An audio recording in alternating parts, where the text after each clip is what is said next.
En el oeste de Francia, allí donde el Atlántico golpea la tierra con largas olas pesadas y grises, se alza una ciudad nacida del hierro, del viento salado y del estrépito de los astilleros. Su nombre resuena como una puerta entre el continente y la mar abierta, Saint-Nazaire. Aquí, los muelles exhalan olor a gasóleo y sal, las grúas recortan el cielo bajo, y los cascos de los buques se yerguen como catedrales de acero. La ciudad vive al ritmo de las mareas y de las sirenas del puerto, del aliento ronco de los motores, del grito de las gaviotas que giran sobre los muelles. En este decorado de metal y de rocío salino, los hombres construyen, cargan, descargan. Se moldean transatlánticos, cargueros, gigantes de los mares. Las fábricas rugen. Las calles del centro zumban de pasos apresurados, de conversaciones breves, de tramontana invernal que se desliza a lo largo de las fachadas.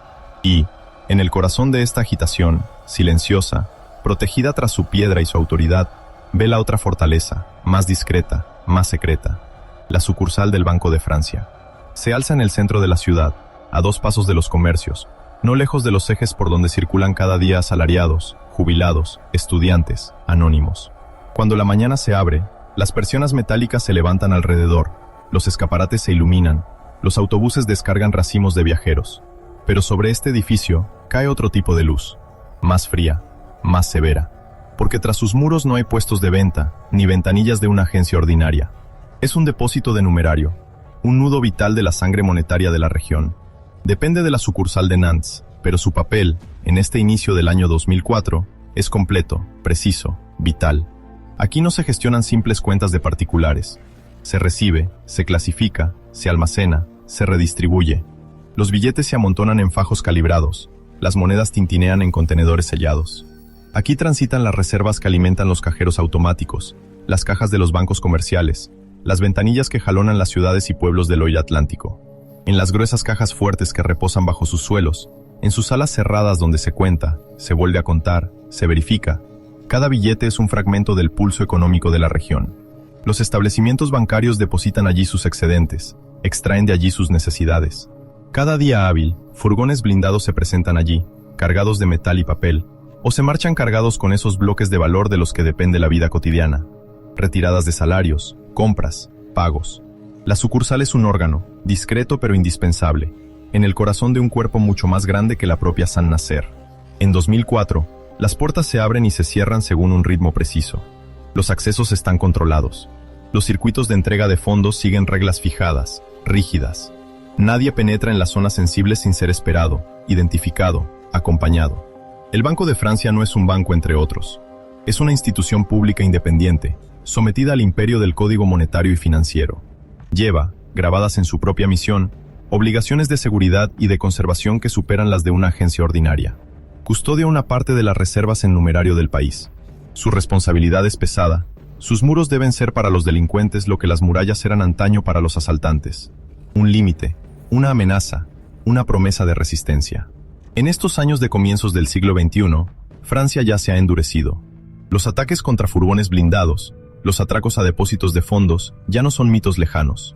En los pasillos de los servicios de policía y de gendarmería, los expedientes se amontonan. Se conocen esas bandas especializadas que apuntan a los transportes de seguridad, esos equipos que estudian las rotaciones, las costumbres, las fallas, para golpear rápido, con fuerza, y luego disolverse en los pliegues de la noche. Se sabe que algunas están organizadas, armadas, dispuestas a la violencia, a la amenaza desnuda. En las oficinas, los mapas murales llevan chinchetas. Se trazan, invisibles, líneas de una región a otra. Se cruzan datos, se comparan, se buscan concordancias. En país del Loira y en Loira Atlántico, las cifras lo dicen. La delincuencia organizada progresa. Robos a mano armada marcan los años que preceden a 2004. Comercios, depósitos, a veces vehículos de transporte de fondos. La prensa local llena con ellos sus columnas. Los habitantes, ellos, siguen viviendo. Pero bajo la superficie se extiende la sensación. El riesgo acecha, menos lejano, más preciso. Las autoridades vigilan. Los procedimientos se endurecen. Los protocolos de seguridad se refuerzan en las instituciones financieras, y el Banco de Francia no es una excepción. Así, en Saint-Nazaire, la sucursal vive y funciona bajo este cielo de exigencia y de amenaza difusa. El personal se reparte en directivos, empleados, cajeros, agentes de seguridad. Cada uno tiene su puesto, su función, sus responsabilidades. Por la mañana, las llaves se cruzan, los esclusajes se abren, Las alarmas se neutralizan. Los fondos se preparan para la jornada. Las cajas fuertes están allí, masas mudas de metal espeso, que guardan sumas muy superiores a las de la menor sucursal del centro de la ciudad. Los procedimientos internos marcan cada gesto. Control de identidades, horarios de acceso, circuitos precisos para hacer transitar los sacos, las maletas, los contenedores.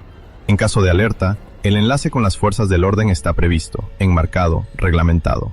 Existen dispositivos de llamada, mecanismos de alarma, obligaciones de notificación. Los detalles técnicos permanecen en la sombra, pero el espíritu es claro. Ante el menor ataque, la policía debe saberlo, y rápido. Porque estos lugares no son solamente yacimientos de dinero, son un símbolo. Quien nos ataca desafía algo más que un recinto. Desafía al Estado, al orden, a la propia idea de seguridad pública. Por encima de este dispositivo, más allá de los muros, se encuentran los actores institucionales de la ciudad y del departamento. En San Nacer, es la Policía Nacional la que tiene competencia para las investigaciones criminales en zona urbana. En caso de un hecho grave, acude, rodea, asegura el lugar.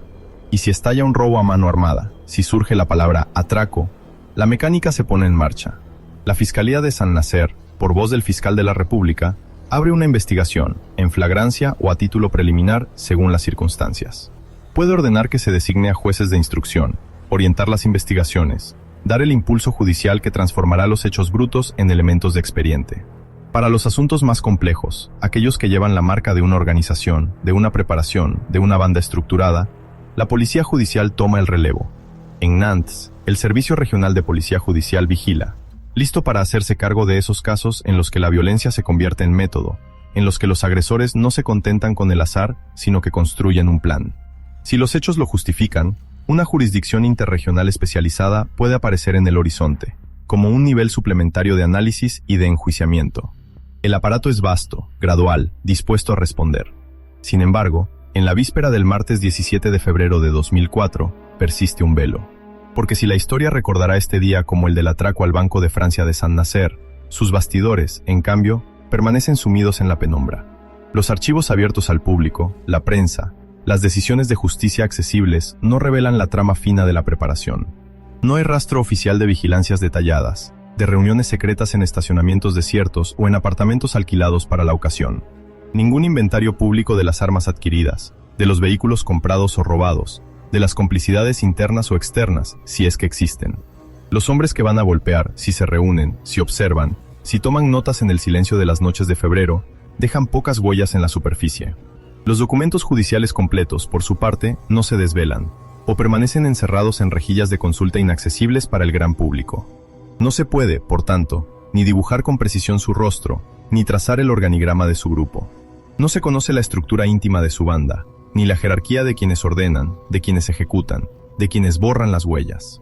A lo sumo, el rumor público, los periódicos, los informes oficiales hablan de un atraco, de un robo a mano armada, dirigido contra la sucursal del Banco de Francia.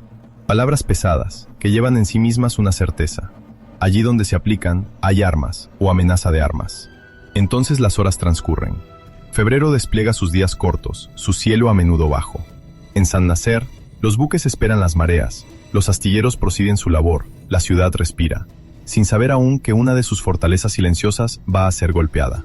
En las oficinas de la sucursal, las rutinas se suceden. Se archiva, se cuenta, se prepara. Los cajeros manipulan los fajos de billetes, los agentes de seguridad vigilan.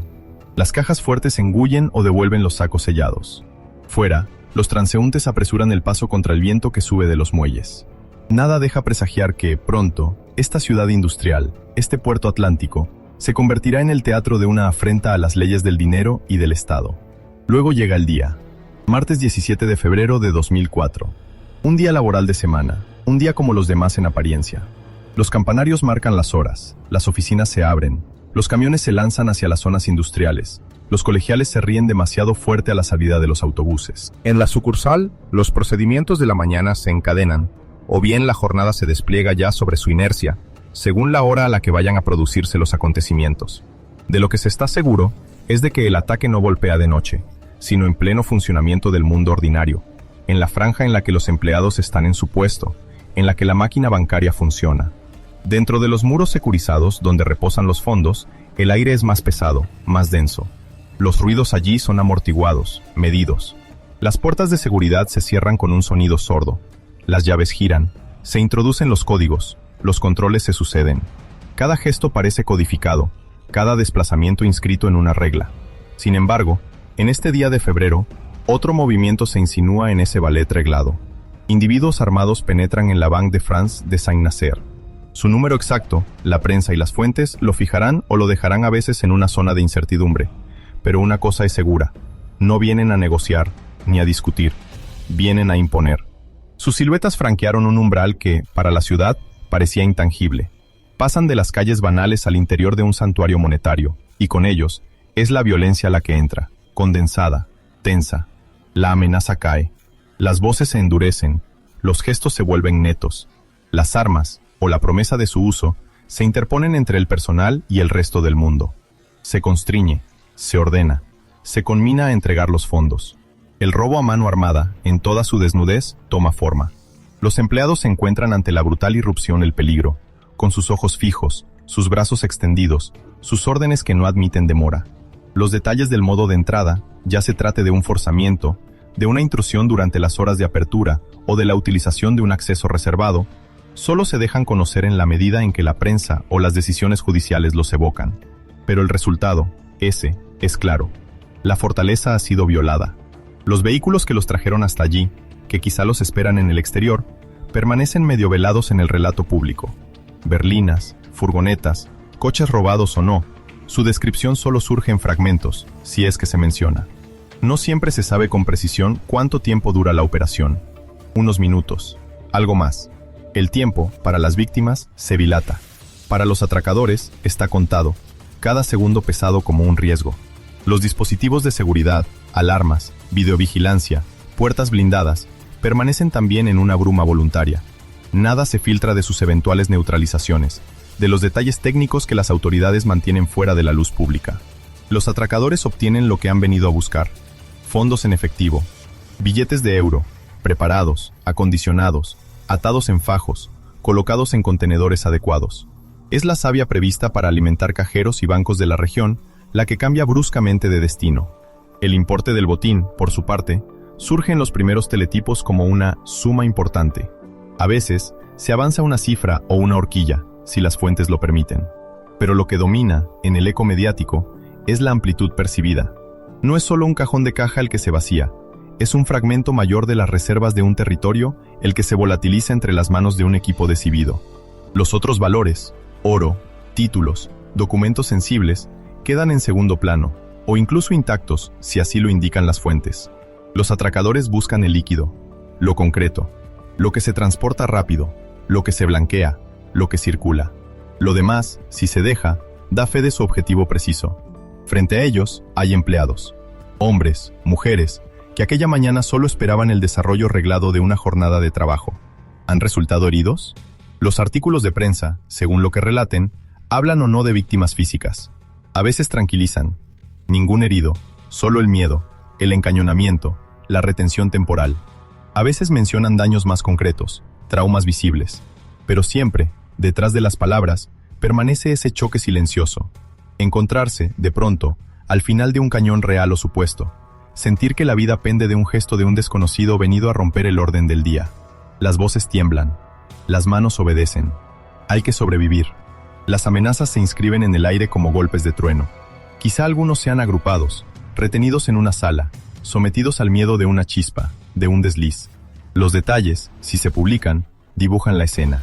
Si no, permanecen encerrados en los expedientes que solo los magistrados y los investigadores han podido leer. Pero el estado de shock, ese, no ofrece duda alguna. Más tarde, algunos serán atendidos, seguidos, acompañados, si así lo precisan las declaraciones oficiales. Porque no se sale indemne de un cara a cara semejante con la amenaza. Luego, tan rápido como entraron, los atracadores desaparecen. Abandonan la sucursal, dejando tras de sí un silencio brusco, casi ensordecedor. Las puertas, los pasillos, las oficinas conservan aún el olor de su paso, el aliento de su violencia. Es entonces cuando comienza otra mecánica, la de la alerta. Según los dispositivos, según las circunstancias, la alarma ya pudo haberse activado, silenciosamente, durante el ataque. O bien, es después de la partida de los delincuentes cuando un empleado marca por fin el número, cuando la voz, rota pero precisa, anuncia lo impensable. El Banco de Francia de Saint-Nazaire acaba de ser atracado. La llamada hiende las ondas, alcanza la comisaría. En unos instantes, los vehículos de policía se ponen en marcha, sirenas aullando, luces azules lacerando el gris de la ciudad. Llegan los primeros agentes al lugar. Establecen un perímetro, apartan a los curiosos, controlan los accesos. En el interior, descubren el desorden controlado de un robo a mano armada. Los rostros pálidos, las miradas aturdidas, las huellas de una acción rápida, calculada. Se tranquiliza, se aísla a los testigos. Se comienzan las primeras declaraciones. ¿Dónde estaban? ¿Cuántos eran? ¿Cómo iban vestidos? ¿Hablaron? ¿Con qué acento? Los detalles se arrancan al recuerdo aún candente. Pronto, la policía científica y técnica toma posiciones, si así lo mencionan los informes. Los monos blancos atraviesan los pasillos. Se buscan huellas, rastros de ADN, restos. Se visionan las imágenes de videovigilancia, si había cámaras vigilando las entradas, las zonas sensibles. Cada imagen se convierte en un fragmento de verdad por recomponer. Fuera, las miradas siguen el ir y venir de los investigadores. La noticia empieza a difundirse, como una onda que parte del corazón de la ciudad hacia los barrios, los arrabales, los municipios vecinos. Muy pronto, la Fiscalía de Saint-Nazaire toma la palabra. En un despacho cargado de expedientes, el fiscal de la República recibe los primeros elementos. Las palabras se miden, pero la gravedad se transparenta. Confirma, un atraco, un robo a mano armada, ha tenido como objetivo la sucursal del Banco de Francia. Anuncia la apertura de una investigación. Llueven las preguntas. El monto, el modo de operación, los sospechosos. Responde dentro de los límites de lo que puede decirse. Mientras que, detrás de él, el aparato judicial se pone en marcha. La investigación se abre bajo la calificación grave de robo a mano armada en banda organizada, o bajo una denominación cercana, si así lo indican las fuentes. Esta fórmula no es solo un conjunto de palabras. Reclama medios, métodos, una intensidad de investigación. La Policía Judicial de Nantes, el SRPJ competente, es encargada del caso. Hombres y mujeres acostumbrados a las investigaciones de atracos toman el expediente, despliegan las primeras notas sobre sus mesas. Planos, informes, primeras declaraciones, todo se pone en marcha. Las horas que siguen se despliegan como una casa que comienza. Se interroga a los empleados, uno por uno. Se revisan minuciosamente las grabaciones de vídeo, si existen. Se intenta recomponer la cronología exacta, la manera en que los atracadores se introdujeron, los recorridos que siguieron. En el exterior, se buscan los vehículos de huida. Circulan descripciones. Pueden difundirse llamamientos a testigos, pidiendo que cualquiera que haya visto un coche sospechoso, un comportamiento anormal, se presente. Se inician las comparaciones. Se compara este atraco con otros hechos cometidos en la región o en otros lugares de Francia. ¿El mismo tipo de escenificación? ¿El mismo estilo de amenaza? ¿El mismo plan de repliegue? Se abren las bases de datos, se perfilan los rostros conocidos, pero las dificultades no tardan en aparecer. Tal vez los atracadores iban encapuchados, enmascarados, haciendo casi imposible su identificación visual. Tal vez los vehículos encontrados, abandonados o calcinados, no revelan prácticamente nada, salvo la plena conciencia, en sus autores, de la necesidad de borrar las huellas. Cada elemento que falta es una barrera adicional para los investigadores. Sin embargo, el caso no permanece confinado en los pasillos de la comisaría o en los despachos de la policía judicial. Estalla a plena luz pública. El Banco de Francia publica comunicados, si así lo indican las fuentes, confirmando los hechos, subrayando su total cooperación con las autoridades, anunciando, en su caso, el refuerzo de las medidas de seguridad en las demás sucursales. La prensa regional, como West France o Presse Océan, transmite la información, la detalla según los elementos disponibles, la prolonga con testimonios de vecinos, de comerciantes. Rápidamente, los grandes medios nacionales se hacen eco. Agencias de prensa, diarios, canales de televisión. Un atraco que apunta directamente a una sucursal del Banco de Francia no es algo banal. Es raro. Es un choque simbólico. En las oficinas de la prefectura del Loire Atlántico, en Nantes, en las del Ayuntamiento de Saint-Nazaire, las miradas se vuelven hacia este caso.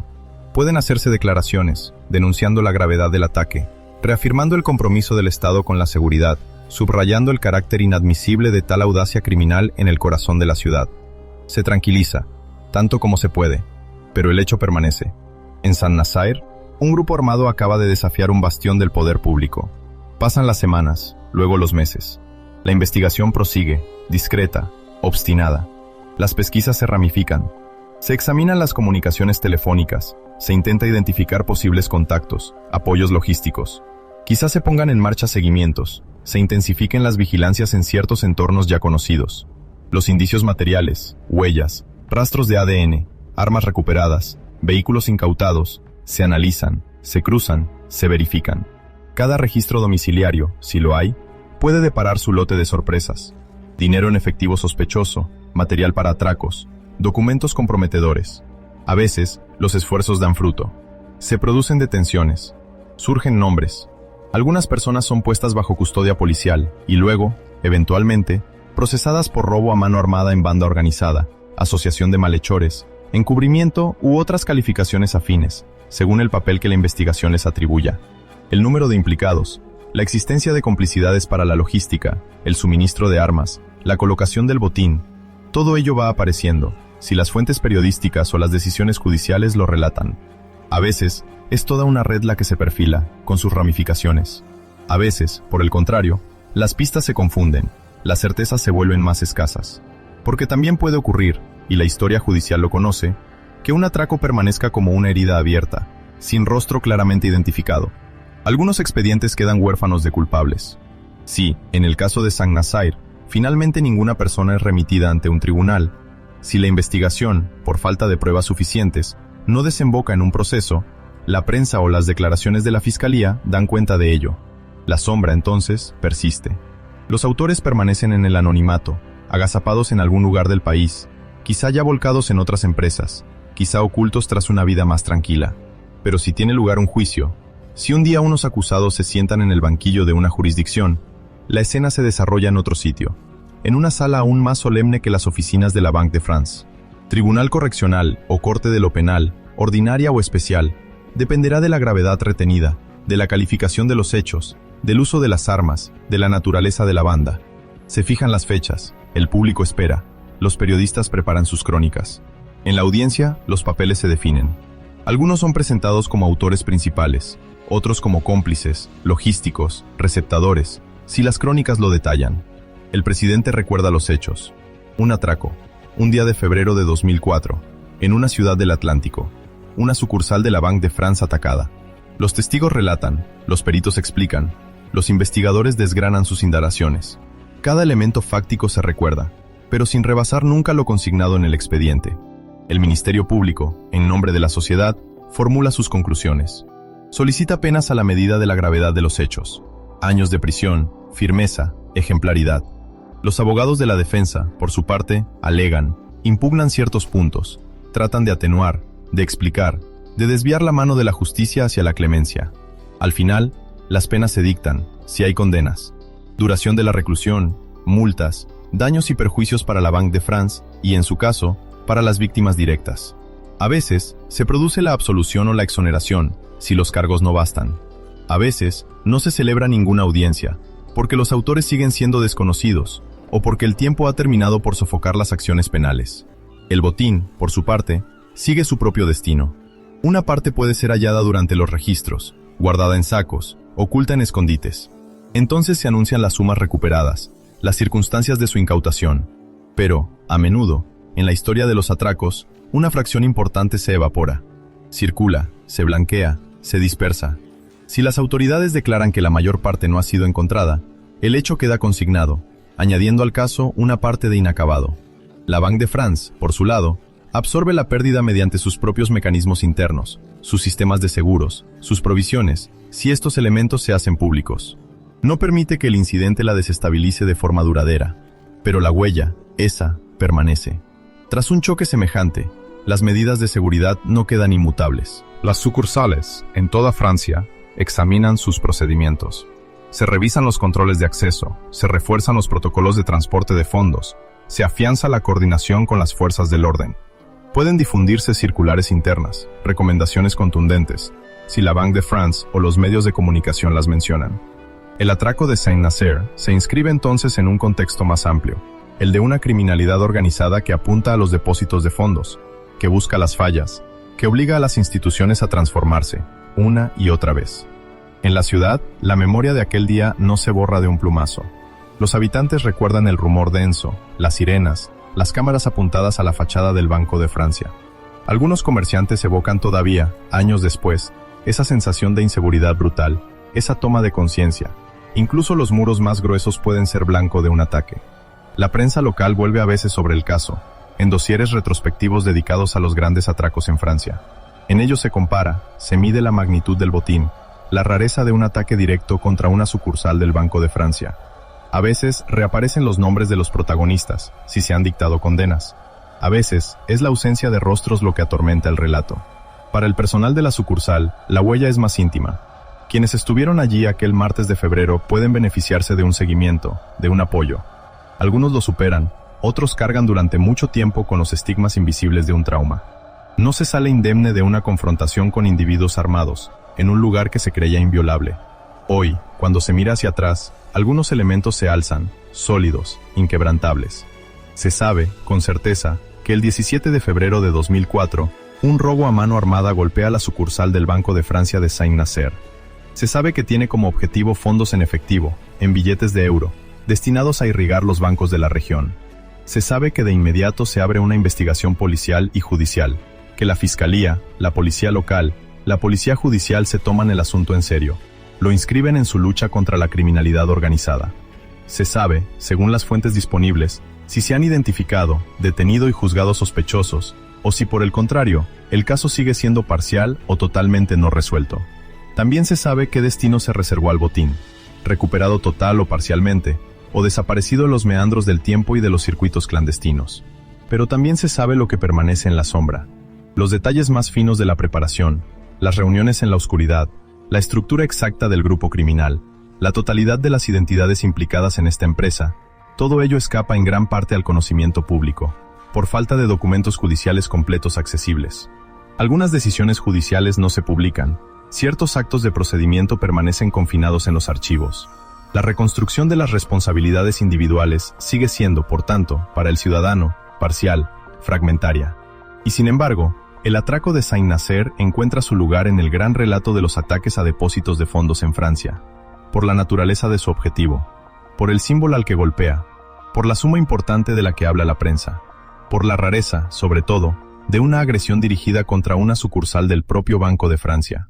Se inscribe en esa constelación oscura de hechos en la que equipos armados desafían el orden establecido, dejan al descubierto las vulnerabilidades de las instituciones y obligan al Estado a reinventarse. A orillas del Atlántico, la ciudad sigue viviendo. Los astilleros forjan todavía gigantes. Las gaviotas gritan todavía por encima de los diques. La sucursal del Banco de Francia, por su parte, prosigue su obra silenciosa.